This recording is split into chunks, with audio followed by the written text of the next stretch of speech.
The world is still reeling from the impact of the COVID-19 pandemic and the resulting global recession. Climate change had been put on the back burner as governments tried to ramp up stimulus packages and search for a vaccine. China's announcement put climate change back on the drawing board in a big way, but what exactly does it need to do to achieve this? If you look at the country's transition from peak emission to carbon neutral, it takes around 50 to 60 years for most of the European countries.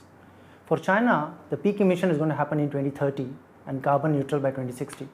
So achieving that within 30 years is going to be an amazing feat. When a country as big as China makes an announcement like this, it will definitely have an impact on the world. Experts say that it would be a massive boon to the green technology sector.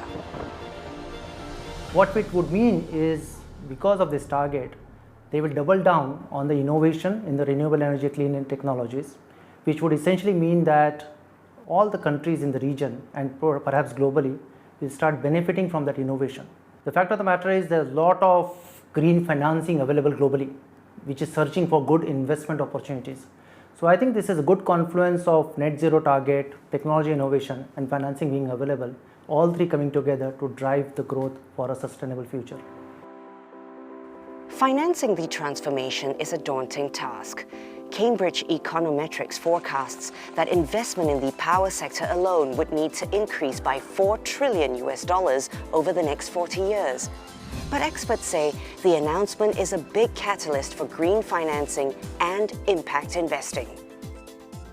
I do think we're going to continue to see an acceleration towards investment that is shaped by the impact on climate. So things like green bonds, the level of evaluation and assessment of portfolios, and basically the move towards sustainable and impact investing, I think will make the combination of the financial markets and the way that financial markets are shaped, as well as, and that in turn will kind of drive how the sort of the economic strategy and industrial strategy will evolve.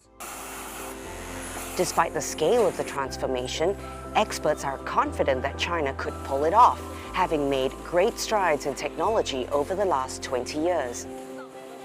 One of the things that we can look at is really China's track record, so in previous declarations that it's made around trying to shift the emissions profile of the economy, it has succeeded in meeting those targets. So I do think that we can sort of look to that track record to give us some confidence in both the kind of the willingness and the likelihood of achieving those targets.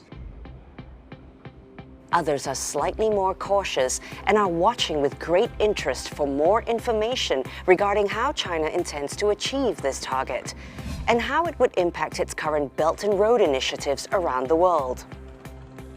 We don't know exactly what's going to happen here. There are some concerns that China might now start to be trying to clean up at home while still promoting fossil-based and coal-based particular development in other countries on the Belt and Road Initiative. I think over time we will see this develop. Just the economics mean that coal power is unlikely to remain economically viable for that much longer if solar prices continue falling in particular. So we will see how this goes. But yeah, right now there is a bit of a contradiction, I think, in some of these things that are going on. The huge scale of investments required to achieve this target could raise China's GDP by as much as 5% later this decade. That's according to a forecast by Cambridge Econometrics. When any country decarbonizes and reduces CO2 emissions, it's generally moving from a more energy-intensive system to a more capital-intensive system. So there's a lot of investment that needs to be made, and that's upfront investment.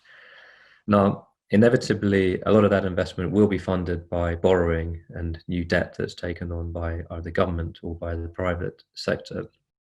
Now, in the economy, when companies take on more debt to invest, it can create a stimulus effect because the actions of the investment create jobs and impacts on supply chains as well. So we see a positive and net impact on economic activity overall, which gets reflected in the GDP numbers. It is still early days yet, but with this bold pledge from one of the world's largest coal consumers, and with US President-elect Joe Biden promising to return the US to the Paris Agreement, the fight against climate change looks a little brighter.